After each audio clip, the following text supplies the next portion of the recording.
Okay, so I'm at Carpinteria High School. I'm about to go up the Franklin Trail. It's on a Saturday, and yeah, it's pretty rainy, so I'm not really sure how far I'll be able to go, how much video we'll get out of this, but yeah, stay tuned. Okay, there's a little sign, bear aware. Apparently there are some bears on these trails. But yeah, coming up pretty muddy, you know. Still sprinkling, a little more than it was a few seconds ago, so probably wouldn't take out my phone if I had known this was gonna happen. All right, there's a California Newt. I think that's the first one I've actually seen this year. Wow. Okay, so I think that Camino Cielo, or the ridge top, is up that way, and then the trail might go just right over there. I'm not sure, but I think it ends. So maybe I'll check that out on the way down, maybe not, but I'm definitely gonna check this out now. Okay, this is pretty beautiful now. It's starting to clear up, and I think I'm pretty close to the top of the ridge, so happy about that. All right, I'm at the top of the Franklin Trail, about 7.9, 8-ish miles. You know, those are my tracks. To Carpinteria, gotta run back. I think maybe somewhere over here, yeah, maybe that's it. This is the backcountry side of the Franklin Trail to the north, and it goes down to, it kind of dies out eventually. It's not, I wouldn't say it's well maintained, but you get to this this aqueduct structure that used to feed from a lake, reservoir called Jamison Lake. I don't know if you can see it now. I think it's out of view. But yeah, Jamison Lake's pretty nice. There's a cool little North Fork, this Huncow Creek North Fork, a little further up, which is great too. What I'm gonna do though is I'm gonna take you along the Divide Peak route just a little further before turning around, and I'm gonna take you to this, there's a few spring-fed ponds up here that I don't think very many people know about unless you you ride a motorbike or something. So yeah, stay tuned.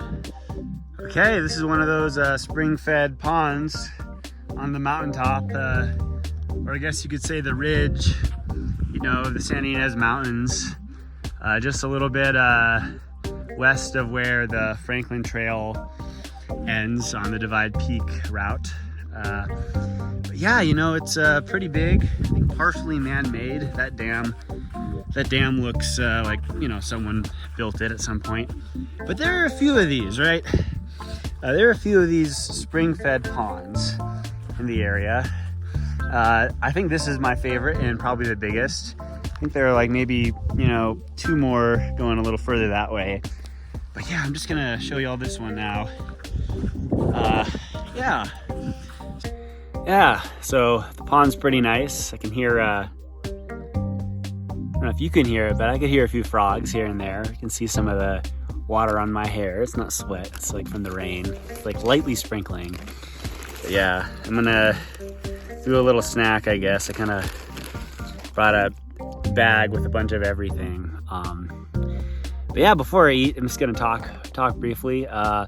So, you know, I think I was researching this route back in the day, and I didn't know about this pond, you know, or these ponds. There are several, and I was like, wow, you know, there are these ponds on the top of this mountain, you know, Camino Cielo, which is weird because this isn't like the Sierras or even the San Gabriels, right? This is one of those you know, mountains, you know, where, you know, the geology is predominantly these sedimentary rocks which erode pretty easily, and it's unusual to sort of have like a local basin at this size at the top of the mountain, because things tend to erode. You know, you form streams and the streams flow down, and so you don't really pond a lot of water at the top. But, you know, when I tried this out, lo and behold, you know, I went running, and from Romero Saddle the first time all the way out to a trail that goes down to the Marietta Divide Trail, you know, and yeah, I stopped and I refilled water here, and I was just like, wow, that's so big, so beautiful. So it's worthwhile, and even with this gray weather, it's pretty nice. I may try to come back sometime when it's a little more sunny. But yeah, if I didn't get a lot of video coming up, this pond may be the focus of my video. So, you know, hope y'all enjoy it. But yeah, it's stopped raining, and I'm filming with a wide-angle lens, you know, and yeah, it's quite gorgeous. I'm gonna have to head back to the Franklin Trail soon, But maybe when Camino Cielo, which is about 10-ish miles that way, when that opens up, I can get to Romero Saddle. Or if Romero Canyon Trail ever opens, I don't know how bad the trail is, but I heard it's pretty overgrown and there was a lot of destruction last year during the storms. Well, when that trail opens, I can maybe go up and come around this way, or I can come up here and then maybe go up and over to the Jameson Reservoir and the aqueduct, and then make my way along the Santa Ynez River. There's just so much great stuff to do here, you know. So especially once some of the trails a little further to the west open up. But aside from that, you know, the Franklin Trail is great, and this pond is a beautiful gem, you know, for the ridge tops of the Santa Ynez Mountains. So yeah. Okay, another little newt guy that I'm all startled. There we go. Crawling around trying to get to who knows where. Yeah, saw the moisture got him excited for one reason or another. But yeah, it's nice to see these guys. This is California Newt number 3. Yeah, he's just standing still this time, hasn't moved a muscle. Easy to spot though because of the orange underside. But yeah, I'm gonna keep going on the fire road. Quite a few of these guys out at the moment, so yeah. All right, so I'm pretty close to back, you know.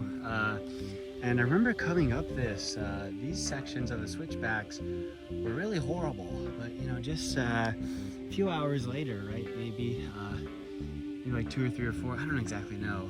It's manageable, right? You know, it's not like a slip and slide. And coming up this was definitely, you know, at least partially like a slip and slide, even further back along the trail. So yeah, if you do this and there is rain, might be worthwhile just waiting a little bit and going in the afternoon. I didn't do that, and I kind of paid the price in terms of the time I spent on this part of the trail and some of the stuff over there too. So yeah. Okay, so I missed this, but you know, coming up, but near the base of the trail, there's a bunch of trees that have been planted, right? And this, well, at least some of them have this nice little rock art, I guess you could say. Yeah, the hope is, I think these are coastal live oak trees, right?